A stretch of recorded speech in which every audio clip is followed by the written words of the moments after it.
আপনারা জানেন নাই এবং বলি নাই, আমি কোনো রাজনৈতিক দলের সদস্য, সক্রিয় সদস্য না। অথচ টকশোতে কিছু মেপে চুপে কিছু কথা বলার কারণেও আমার পরিবারের সদস্যদেরকে কিন্তু ধরার চেষ্টা করে। অর্থাৎ শুধুমাত্র আওয়ামী লীগের প্রতি অনুগত ছাড়া কারোর জন্য এই দেশটি ছিল না। এটা আমরা অনেকে সাহস করে বলতে পারিনি। এই যে আজকে বলতে পারছি যে আমি একটি স্বাধীন দেশে মুক্তিযুদ্ধ করেও আমি এই স্বাধীন দেশের স্বাধীন নাগরিক ছিলাম না।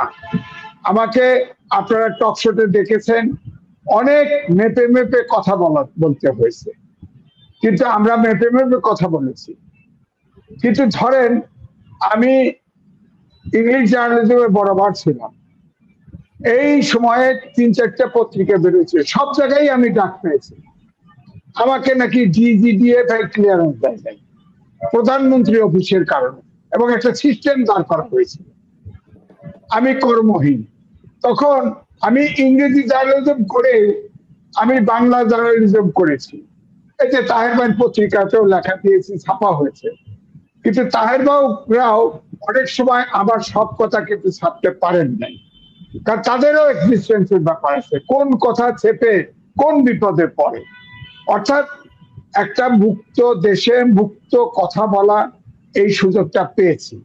যেমন ধরেন এই দেশের সবচেয়ে আশ্চর্য, আমি যখন টকশোতে গিয়েছি, এই আওয়ামী লীগের বন্ধুরাও ছিলেন, সবার সাথে সম্পর্ক ভালো ছিল।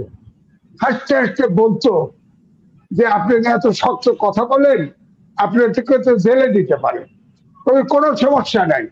আমি যখন জেলে ছিলাম তখন জেলের কারেন্সি ছিল সিগারেট, সিগারেট দিলেই সুবিধা পাওয়া যেত। এখন ক্যাশ টাকা দেওয়া যায়, এখন স্ত্রী পুত্র যে কাউকে জেলের ভিতরে ঢুকা যায়, কোনো সমস্যা নাই।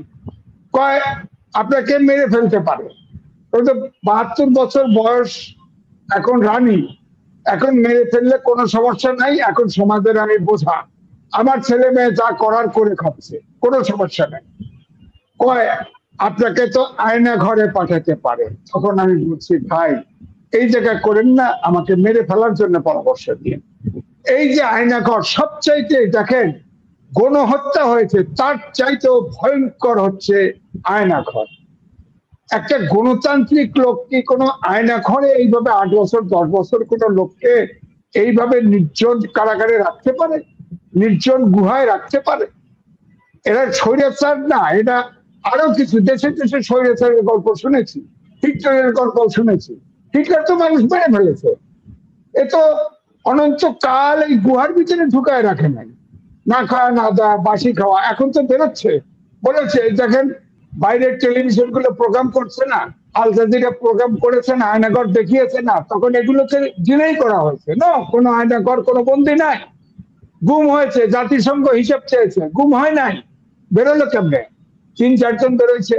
এখন 8-10 বছর যদি না খায় না দেয় নির্যাতনের ভিতরে থাকে, তাহলে যতগুলো গুম হয়েছে সবগুলোর গুমের দায়িত্ব এই সাবেক প্রধানমন্ত্রী শেখ হাসিনাকে নিতে হবে, তার নির্দেশ ছাড়া এটা হয় না। এবং ডিজিটিএফআই অফিসের নিচেও একটা আয়নাঘর ছিল, এবং বাংলাদেশে আর কোথায় কোথায় আছে জানি না, অনেক জায়গায় নাকি আছে। সুতরাং আমি কিন্তু এটাকে একটা বিভৎস পাশবিক দেখি, অত্যাচার দেখি। এই যে আজকে আমি স্বরাষ্ট্রমন্ত্রী কথা শুনলাম, এই জন্য পলিটিশিয়ানরা দেশ চালাতে পারে, নন পলিটিক্যাল লোকের কথার লাগাম থাকে না। উনি বলেছেন আওয়ামী লীগ একটা পুরনো সংগঠন, এত সমর্থক আছে, এই সেই, তারা ইচ্ছে করলে রাষ্ট্র গোছায়, পার্টি গোছাইতে পারে, রাজনীতি করতে পারে। হ্যাঁ, কোনো কাউকে ব্যান করা, রাজনীতি দল ব্যান করা, এটা তো উচিত না, এরকম বলেছে। উনি কি বলতে চেয়েছেন? উনি হাসিনাকে দেশে নিয়ে আনতে পারবেন? বিদেশি প্রবাসীরা আন্তর্জাতিক আদালতে বিচারের জন্য রেডি হচ্ছে, বিচার করবে।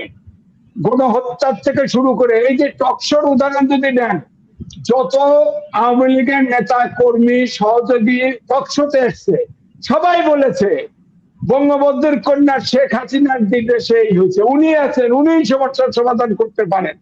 উনি একক ক্ষমতার অধিকারী ছিলেন। বিশ্বের যত স্বৈরাচারের পতন ঘটেছে সেই কোন দেশে সেই স্বৈরাচার আর রিটার্ন করতে পারে না।